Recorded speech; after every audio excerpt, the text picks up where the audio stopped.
What is up, everybody? Welcome to this week's episode of the Dense Pixels podcast. I'm one of your hosts, Brad, joined by my co-host, Micah. Hello. There's so much news this week, and I hate all of it. I hate like every, except for one news story. There's one news story that I'm fine with, but I hate the rest of it.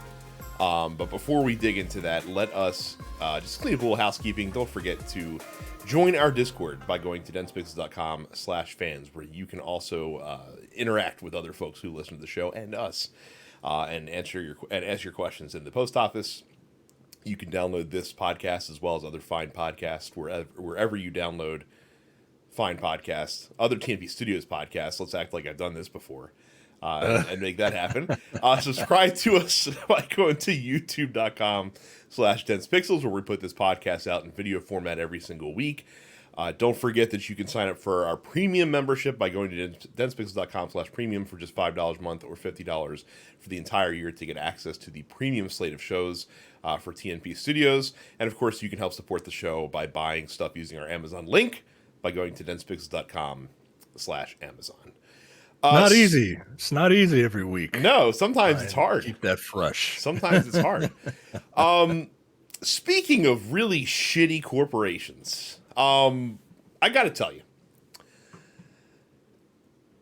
I hate companies who love to go to fucking put themselves out there as like, oh, we're the good guys, and like, yeah, we're a big, huge corporation, but we're like an awesome, big, huge corporation, and we're gonna do things like go after Apple for being draconian with their App Store laws, and we're gonna make sure that we're taking all these billions of dollars that we earn from this golden goose that we have, and we're getting invested in and buy up all these studios, and that's great. And we're fighting for you. Like, we care about you, developers. Like, we're gonna make a competing store to Steam, and we're gonna give developers all this extra revenue that Steam doesn't give you. And on we go. And as it turns out, probably to the shock of nobody, if you really remain as cynical as you should be, Epic Games is basically the video game equivalent of the company who changes their logo on social media to a pride logo for the month of June, but doesn't actually do anything to support the LGBTQIA plus community. The reason I say is because Epic Games last week laid off about 830 employees, which I think ended up being somewhere along the lines of like 15% of their total workforce. And the reason why they did it is because, according to Epic CEO Tim Sweeney, very much a Elon Musk, Bill Gates, Steve Jobs, pick your influential CEO wannabe, basically said that, hey, we're spending way more money than we earn. And I know what you're thinking. Like, man, like, Epic literally earns billions of dollars just from Fortnite, not to mention everything else per year.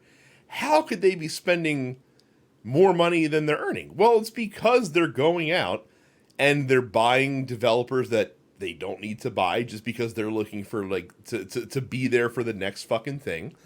A lot of the layoffs happened at Fall Guys developer Mediatonic, who put out Fall Guys, and then got picked up by Epic Games because Fall Guys was a success.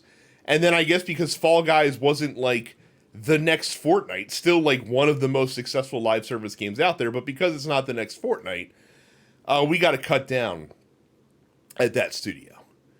On the wake of this, they're also increasing the price of V-Bucks in Fortnite. So like now it costs more to buy the premium currency or in Fortnite. Which, we gotta make that revenue.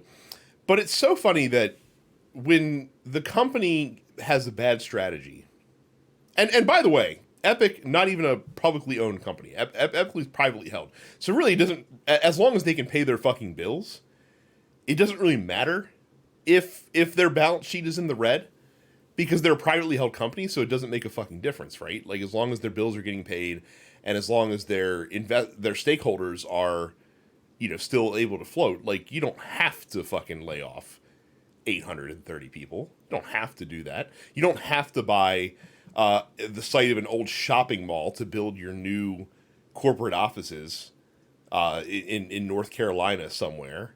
You don't have to go hoovering up developers. And again, altruistic though it may be, you don't have to give developers 100% revenue share in your fledgling PC game store. But it's funny that when the company has a bad strategy and the CEO makes bad strategic decisions, weirdly enough, the CEO isn't always the one to suffer the consequences. Like, it's super important that Tim Sweeney's still there to continue making really shitty decisions. And that's really odd. Like, Yeah. it's how this game is played, but it's really odd because like the CEO position is famously the position that could and should be replaced the easiest. It seems like if you want the company to be more profitable, maybe you should get rid of the guy whose guiding hand made it unprofitable. Right. I mean, I'm just wow, like that's crazy. What a weird idea to do. I mean, it's quite literally, cutting off your nose to spite your face. Like, I don't. This is, man. This sucks. This is a bummer, man. This is an epic fail, if you will. And I already had that penciled in for the show title this week, probably. So it's on a T. It's right there. So it's right there, man. Yeah. Like, you don't get good puns for bad stories, man. Yeah. Like, this is a terrible story. Here's the other best part. So like in the quote that he made to Epic employees, and it's now publicly available. So stop me if you heard some of these terms before, Micah. They've been growing Fortnite as a metaverse-inspired ecosystem for creators. That's the goal right now. Like it wasn't Facebook's failed pivot to the metaverse. We're not going to be dashed by that. We're going to go full steam ahead. And he said, quote, "I had long been optimistic that we could power through this transition without layoffs, but in retrospect, I see that was unrealistic." I don't know how you go for, I'm pretty sure we don't need to lay off staff, to let's lay off 830 people at the drop of a hat. And let's cut off 15% of our workforce. 15%, man. Right. God damn. Like, I was optimistic that we could kind of fumble our way through this, but in retrospect, I'm a bad manager. Like,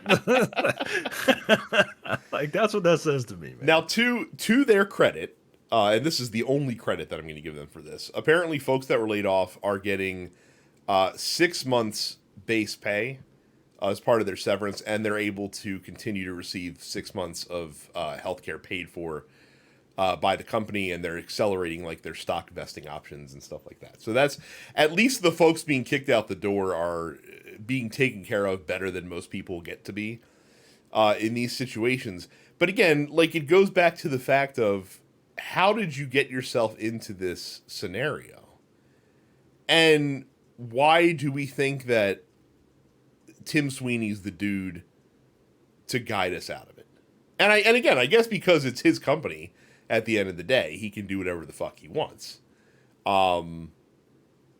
This just exposes him to me as just, again, yet another guy who believes his own hype and thinks he's smarter than everybody else, but in reality doesn't know how to manage shit, and like lucked out on like literally the I can think of no closer allegory than tripped over a plutonium mine, like as a metaphor, like in a video game sense. Like he accidentally stumbled onto Fortnite Battle Royale, because again, if you recall, that wasn't even what Fortnite was supposed to be, and they pivoted to Battle Royale when PUBG got popular, and it just happened to just, I guess, hit. It was the right game with the right concept at the right time, a perfect confluence of events. Yeah. If you think that he was just the right guy, Yeah.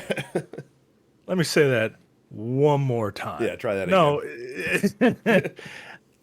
you know what? You know what I don't like. And I guess it's just human nature, but I do not like the rise.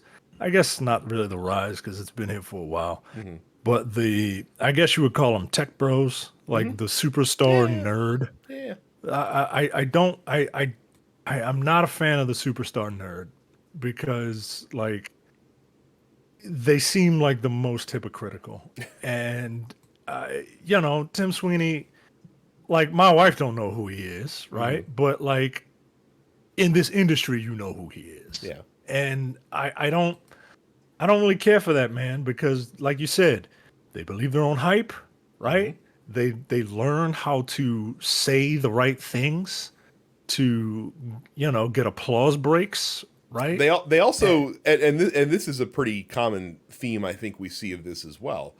The ones that end up in like the douchey space, like an Elon Musk, they don't keep people around them who can be honest with them.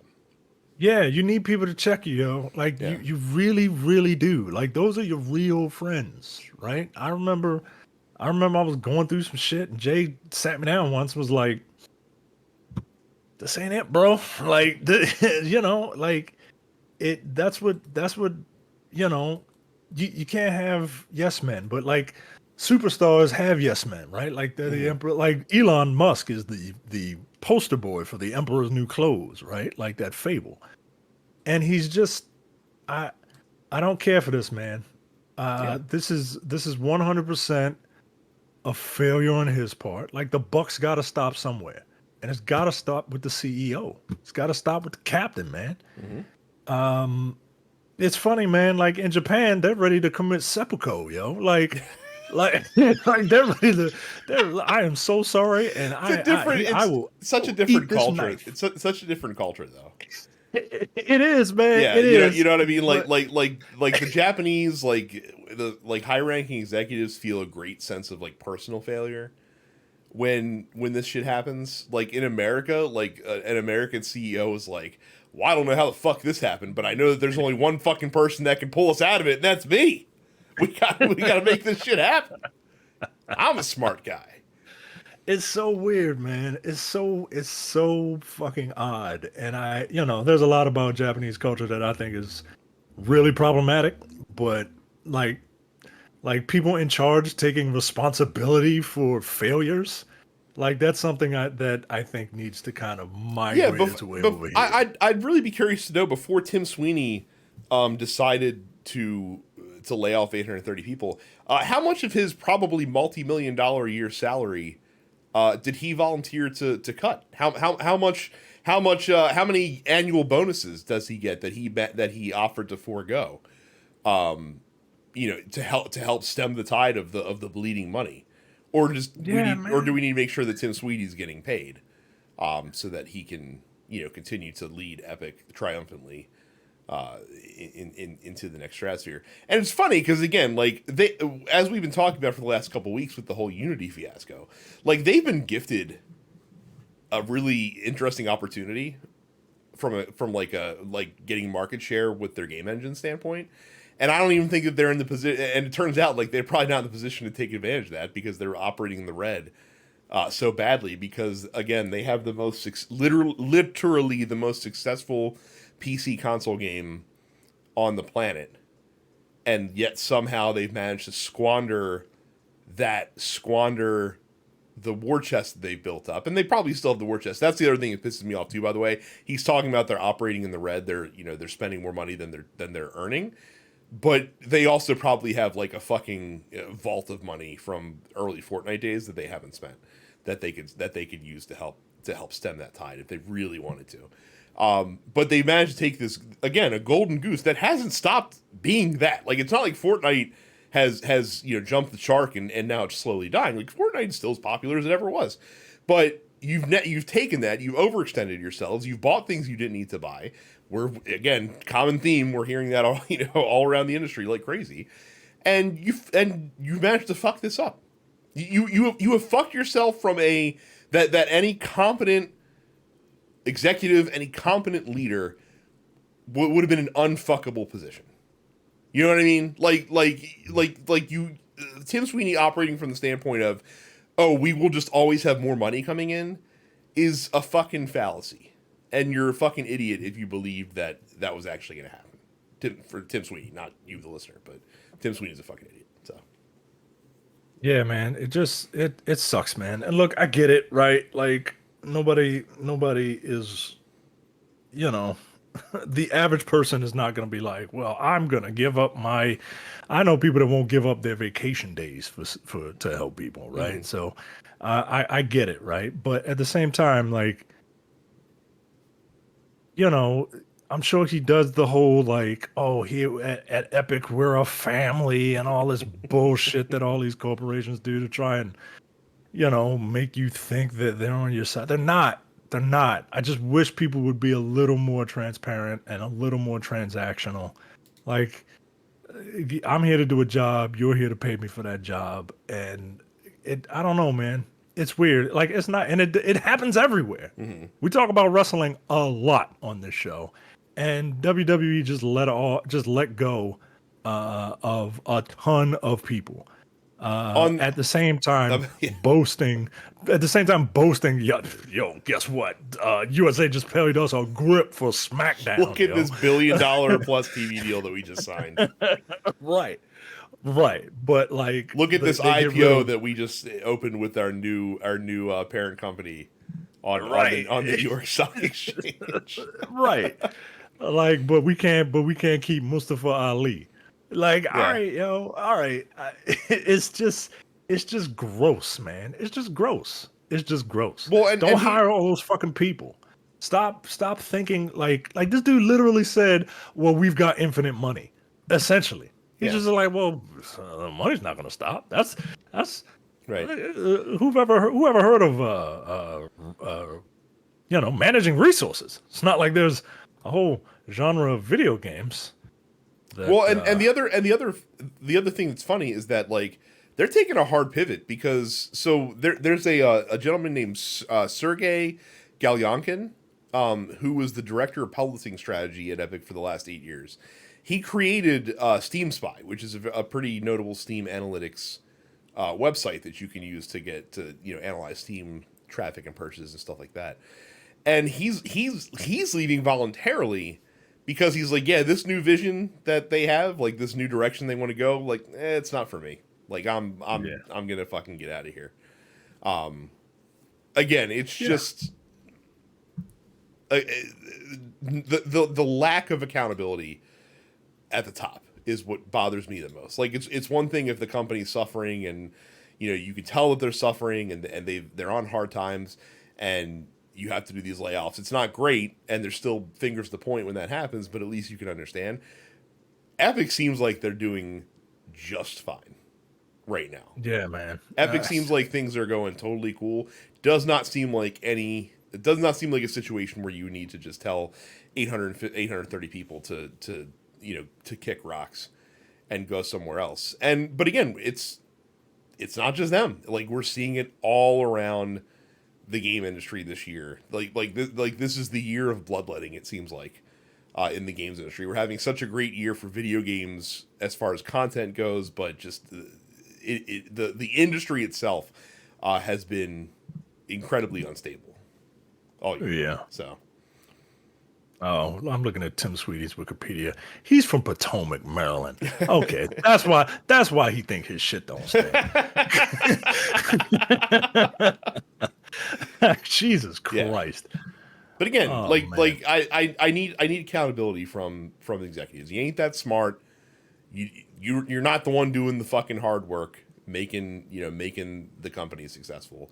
And again, if the company's in a bad financial state, you've been the CEO for how long? Like for fucking ever, basically at Epic. Like you put him there. You did that.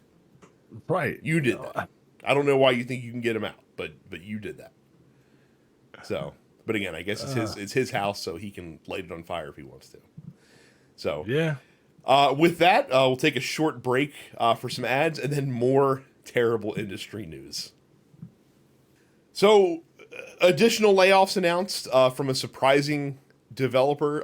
This one is Naughty Dog, laying off 25 contracted employees across a variety of departments, mostly in quality assurance, of course. And because they're contractors, they don't get severance. And also because of these layoffs, there's also rumors, and it's being reported that the Last of Us Factions multiplayer game that they were developing is basically on ice right now. Is the quote that was used in the reporting that came out about this, which again to me feels somewhat appropriate. I don't know anyone personally that asked for a standalone Last of Us multiplayer game. Like, I know that the multiplayer modes that were in The Last of Us were pretty popular. I don't think anyone's out there begging for a $70 release just to play Last of Us multiplayer.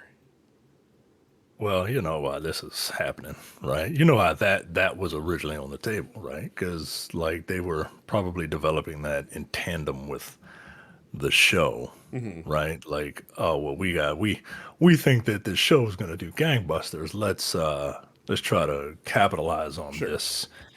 So I get it. Look, contract work, that stuff sucks, man. Like I've never been a contractor, because I'm very risk averse, right? Like I need something stable. It sucks that they left. They lost their jobs. That their contracts were terminated. While I do feel bad, I don't feel as bad because I feel like you kind of knew that at any point you can kind of be, axed.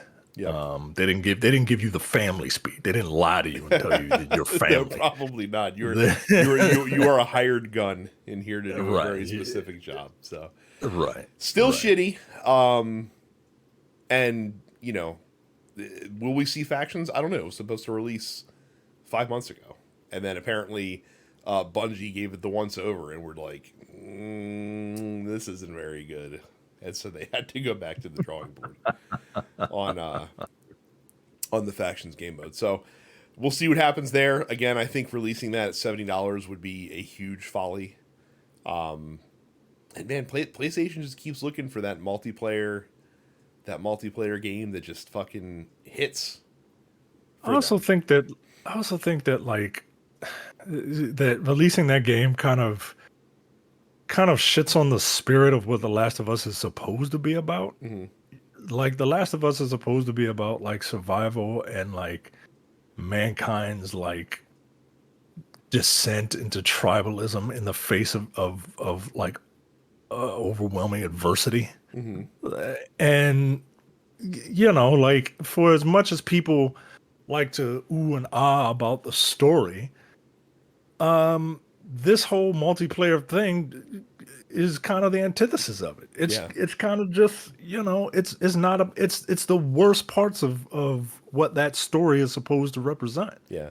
Well, and I think part of that's the problem there is PlayStation's gambit, because like I said, one of the reasons they brought in Bungie specifically is to help build a live service side on PlayStation that's like sustainable and profitable and effective. The problem is I think that they're coming on the back half of that wave. Like I feel like that the live service wave has crested in the industry, and it's going to be really difficult to find a new live service experience that hits to the level to make it like a mainstay success. Because I don't see anyone right now disrupting the guys that are established at the top of the mountain, which is Fortnite and Apex and Warzone, and pick maybe a handful of others that are doing pretty well. You have to offer something that's different but still compelling, still gets people in the door, keeps them coming back. Have to have a good progression system. Hard to do that without littering the game with, gambling traps and, things of that nature. And again, like I feel like everyone's the dog trying to catch this car that is just keeps driving away from them. So And you know what's really bad is that like it all feels incredibly sad, right? Because it's incredibly transparent. What's that? That is that a PlayStation game where it's like a bunch of people and like they're shooting like shampoo or some shit at you? I don't think it's just. It might actually be a PlayStation game. I know Square's publishing it. Foam Stars is what you're thinking. Yeah. Phones like stuff like that just feels so. It feels desperate. It feels like it feels pathetic that like you're very obviously trying to like you said chase after this trend that's you know that's and I think slowing down a bit. Yeah.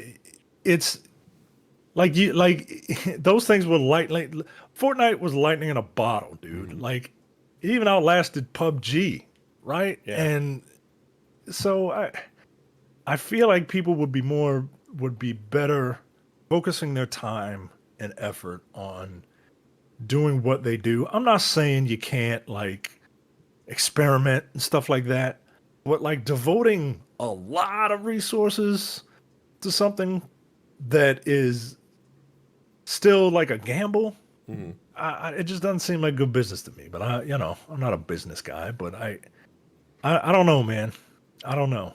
I would still be putting up like if you like AAA games, like big blockbuster games, still do well. They do, but And but they don't do well in perpetuity, Micah. That's the problem. Is they want that hit, but they want it month after month after month after month. They like the game that lands and has does huge sales and then that those sales dovetail. Unless that game is Grand Theft Auto, it's not successful enough. It's not Right. successful enough. And look how long it took Grand Theft Auto. Like that's a known quantity with a Right. provocative title, and it and like you can't compare yourself to that. Like I don't know. I don't know. But again, it stems back to setting expectations, and this isn't exclusively a problem of the companies making, because again, like you have idiots who just play the financial market that don't understand the business that will invest in companies and they're like, oh, like we want this company to make the next Fortnite. We want this because they know what that is, but they don't understand the rarity of it. So it's not entirely of their own making. But again, at the same time, like you need to adjust your expectations. As I've said many times on this show, sometimes it's just okay to make a fuck ton of money. You don't need to make all the money. Like you should be satisfied with just a fuck ton of money, and that should be enough. And then you can move to the next thing to make yourself a fuck ton of money. And if you want to be conservative and don't take a lot of chances on stuff, go right ahead. You know what I mean? Like you're gonna get out what you put into it. Obviously, like if Horizon Zero Dawn, the Horizon series, for example, wasn't marketed as well as it was, and didn't have the time and the investment put into it, then that game wouldn't have hit. It would have been a dud probably when it came out. But because they invested in it, they made themselves a little successful series. But you're only going to get 2 of those games a year. You know what I mean? Like you're only going to get like 2 of those big blockbuster games a year at most, especially in this day and age where games take longer than ever to make. But again, if you're okay with just making a lot of money, then that's okay. But when you want to make all the money, that's where you fucking get yourself into problems. So, Well, Brad, you don't know anything about finance. How am I going to win capitalism if I don't win all the money? Duh. yeah, that's right. Capitalism, famously the game where everyone wins all the time. I guess kind of not. This isn't a related story, but it's still notable. Jim Ryan, who has been the head of Sony Entertainment since like 2000 or 2019 actually. even though I feel like he just got here, I guess that's because COVID ruined time and space as we know it. But he's retiring because for those who don't know, he's been with Sony for like 30 years. So he said in March 2024, he's going to be retiring.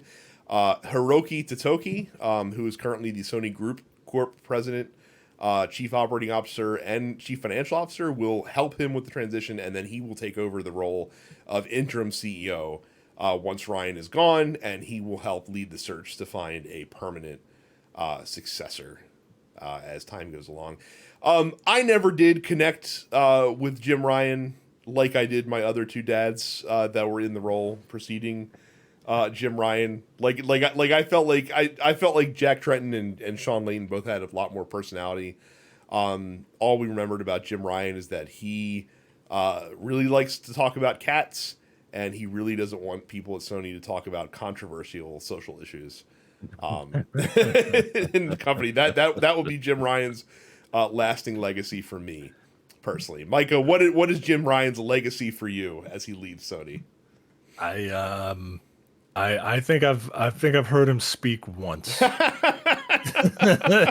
like that joke that John Oliver did about Jared Kushner, where no one has heard Jared Kushner speak, and then he's like, "Well, we've got audio of Jared Kushner speaking right now." And they got Gilbert Gottfried to dub over him. Like, it was fucking hysterical. So yeah, like if I had never heard Jim Ryan speak that one time, I would think that he was, 30 years I've made the decision to retire from SIE in March 2024. Like, whoa. What the fuck? I guess in without jest, what he will actually be remembered for is just being there when the PS5 launched and kind of shepherding the company through that whole supply chain fiasco and all that stuff. So I guess his tenure as CEO at Sony can be considered a success. I mean, they are certainly selling a fuck ton of PS5s.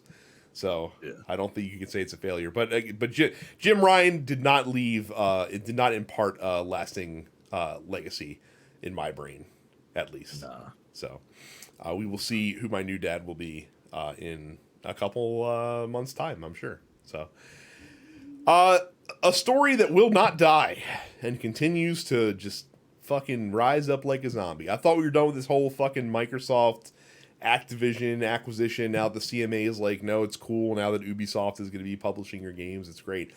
Apparently, the FTC is going to be back fighting against Microsoft, even though they're not stopping the deal from happening. Like, they can still continue this court battle, even though the deal is definitely still going to close, which is very funny to me. I do like how Lulu Cheng Messervy from Microsoft tried to throw out like the fucking libertarian, like, oh, how the FTC decides to use their limited federal taxpayer resources is their decision, I suppose. Yeah, shut up. Like, it's literally their fucking job. Right, it's what they're supposed to be doing. Like, just be quiet, Just be quiet. So I guess more to come in December when the Court of Appeals gets to hear these things. But again, by then the deal will be closed, and I don't really know how this fucking matters. So, the last bit of news. So we had talked about how EA decided not to renew their agreement with FIFA to have the FIFA branding in their annual football release that comes out that just came out actually recently for 24. And FIFA foolishly thought that their branding was like the reason that the game was successful, which is arguably the most FIFA thing to happen, I'm pretty sure, which is why they asked for a ludicrous amount of money to renew the licensing agreement, and EA told them to fucking kick rocks, which I understand. What I didn't realize is, I guess, how strict that licensing agreement is, because days before EA Sports FC 24 released, all of the previous FIFA titles that were on digital storefronts were pulled down and cannot be Jesus. purchased anymore. So, God damn.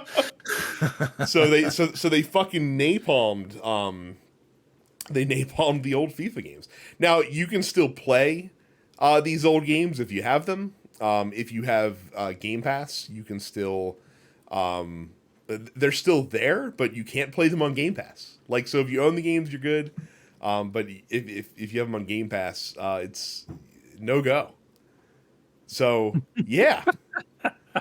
So EA Sports FC 24 is truly the only game in town when it comes to guess what? Guess what? That helps. That helps EA, guys. It does. Like that helps EA. Like okay. Like thanks. They're not gonna buy the old game now. They'll have to buy the new one. Thanks. Like what is wrong? What is wrong with people making decisions? I don't know, man. I don't know. It would be awesome. It would be awesome if FIFA could ever get just like a normal fucking dude to be the president of FIFA. Instead, they get all these fucking psychopaths who have this insanely inflated sense of ego and self, who make silly decisions.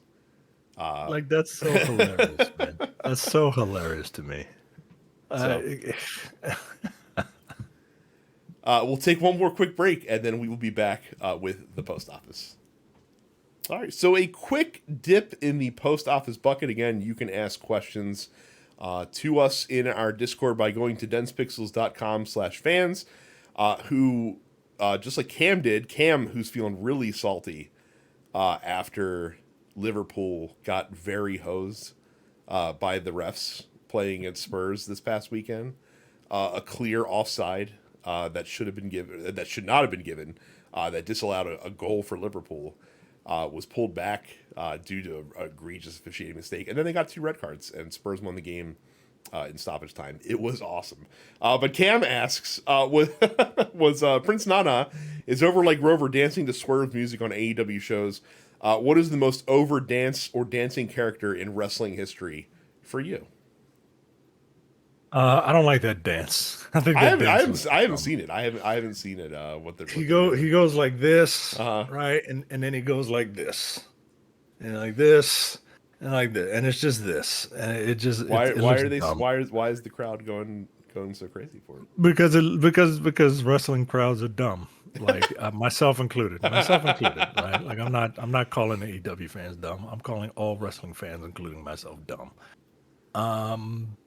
What dance is over? I remember I guess you can't really call it a dance. Mm-hmm. Anything that gets crowd participation, right? Yeah. Like when Fandango. Oh, honestly, the Too Cool is probably the most over like dancing thing, I would imagine. Oh yeah. You know what I mean? Like I mean, shit. They even got to do that during the Royal Rumble one year, if you recall. Yeah. I would also give props to Brodus Clay, but fuck that dude. No props for him ever for anything. Isn't he like a pundit now? Yes, he's like a fucking right wing Fox guy.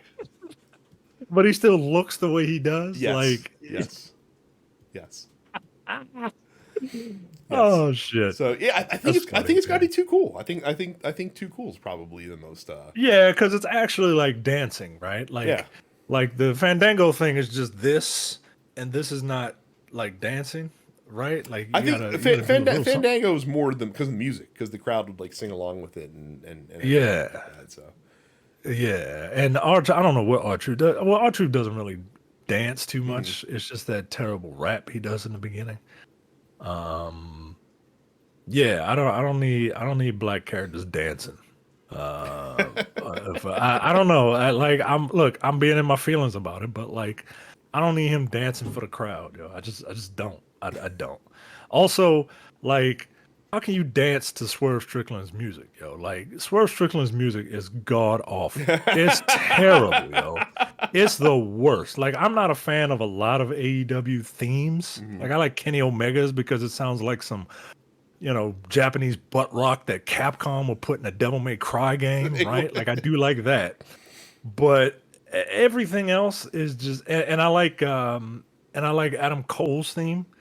and I think it mashes well with MJF's theme. I'm amazed that Adam Cole has managed to basically have the same theme across 3 wrestling companies. I thought it was the same when he came to AEW. I really did. No, it's a different theme, but it is but his themes have sounded remarkably consistent over his different runs with different wrestling companies. So, but like when we get off, like listen to Swerve Strickland's like I swerve when I drive, and I swerve when I drive, cause I swerve when I drive, and I swerve when I drive. Yo, it's god awful. It's the worst thing I've ever heard. It sounds like the current SmackDown theme music. I hate it. Raw theme music. Raw and Takeshita's theme was just a tone. It was just like it was just a tone at one point. Yo, like I'm trying to think of what. So now you have me on a different tangent. I'm trying to think of the best AEW themes. I agree with you on Adam Cole. I think he's up there. I mark out for Orange Cassidy's theme just because Jane is a good song. What else? I don't like FTR's theme. I don't. Yeah, it just sounds. It doesn't. It's very. It's purposely very like old school. Like WCW. Yeah. Like it just doesn't. Like it's catchy. It's got melody, which is more than I could say for "I swerve when I drive" because I swerve when I drive. Like MJF's have grown on me, even though it's a little low key. It has grown on me. Fits his character. It has grown on me, but it has really grown on me after the mashup. Yes, like that's when I was like, all right, this is really good. Metalingus doesn't count, right? No, like that's don't we have to strike like all licensed music? Really, like I shouldn't even be counting Orange Cassidy because that's a license. That's an actual song. Right. That's like saying the Final Countdown is your favorite wrestling thing, right? Like. Yeah, I'm trying to think. Like, I couldn't pick the Young Bucks theme out of a lineup. Adam Page's theme is just generic cowboy shit. Well, it's about as generic as Adam Page. I think that guy's incredibly overrated. There you go. Wrestling fans, you can post in the wrestling channel in the Discord and let us know what are good AEW themes that are actually like original themes. For AEW, because that's the other thing too, is that AEW will just pay for a lot of licensed music and just whatever they were using somewhere else, they'll just fucking pay for it to be used here. So I don't like and again, this is an actual songs or like a non-wrestling song, but like I don't like the remix for Daniel Bryan's theme in AEW. I think it's really bad. Well, the trap version of Flight of the Valkyries. Yeah, it sounds weird, yo. It sounds weird. Like it's a trap version of Flight of the Valkyries, and then it's got somebody singing on it. It's weird, man. It's weird. I'm not a huge fan of it. Yep. And I wouldn't be able to pick. I'm looking at a list of them. Like the top ones are Kenny Omega. Mm-hmm. That's fine. Adam Cole. That's fine. FTR, I mean, not your cup of tea. Not my cup of tea. And Keith Lee, sorry, man, I like his WWF theme where he's kind of singing on it better. And then, I hate, I don't hate Eddie Kingston's theme. I just wish DMX was actually the one on it. Mm-hmm. Right? Like it sounds like a DMX theme, but yeah, I don't know, man. I don't know. Sorry. God, went off on a tangent. Johnny says, do you think Metal Gear, where the fuck did that come from? Do you think Spider-Man 2 will suffer from the sequelitis that many other AAA games are going through? Games like God of War 2, Zelda, Horizon 2 are arguably all much better games than their original counterparts, but are seemingly forgotten because they lack what the original have, and that is something new, is more of the same, but better, a hindrance. That's an interesting question. I don't know if I'm equipped to answer this question because, like, I've already taken off on the 20th, and I'm gonna sit here in my filth, and I'm gonna play that game. There is something to be said for, the second album not being Like there's a reason that the phrase sophomore slump exists. Yeah.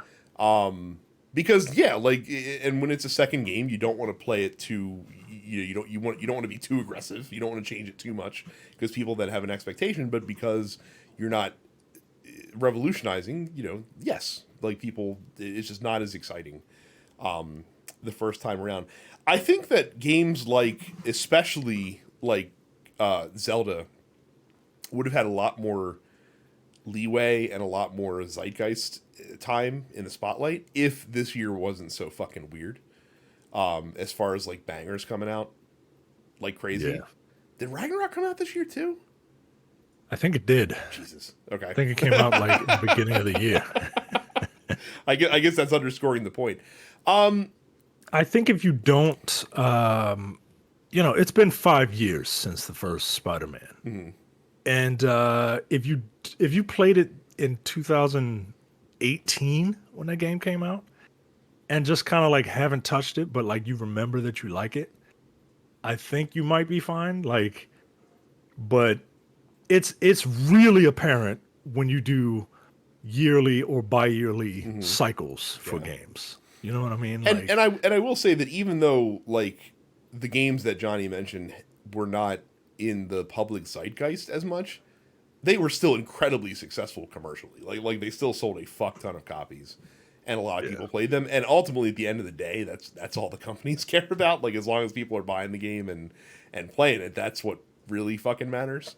I guess it just matters to us nerds, like the fact that the talk rises and dies so quickly kind of makes it seem lesser, or it might not actually be. So, yeah.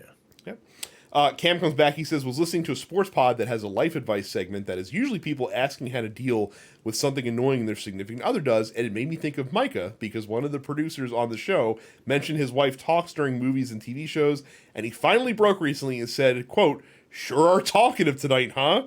while they were watching something, and then his wife cried, and they had to stop and talk it out. I know Micah deals with this, so my question to you all is, have you ever been dumb enough to say something like this to your significant other? Yes, but she just takes it in stride because she ain't no punk. Crying, what the fuck? Like, just stop crying. That's supposed to be your loved one.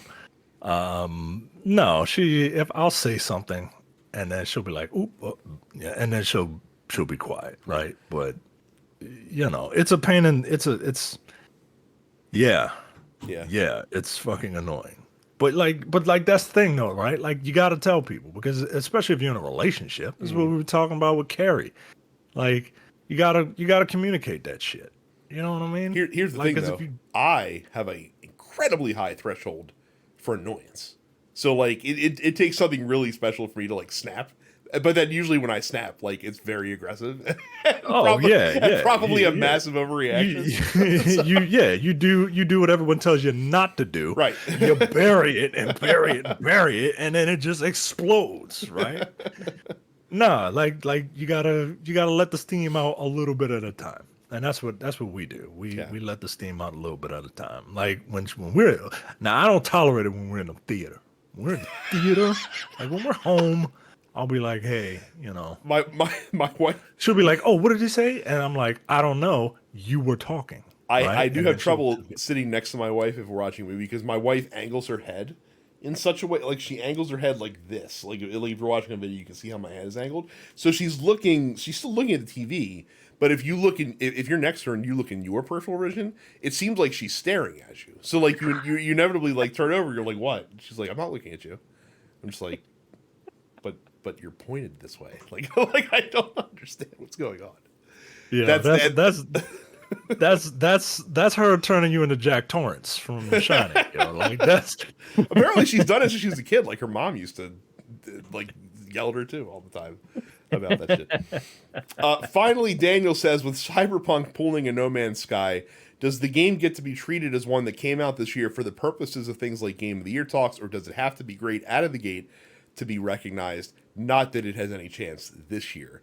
For traditional media outlets, no. They're not going to just resurrect the game and say, oh, Cyberpunk 2.0, like new game. No, like Phantom Liberty might get some Game of the Year nods, but Cyberpunk itself won't. Now, the Game Awards is a different thing because Jeff Keighley has said that to be considered for Game of the Year, you don't have to have come out in the prior year. Like it's literally measuring what game was the most like relevant game and like the most successful game and was the best game during that year. And he's even said that a game could win multiple years potentially if it had that much, staying power.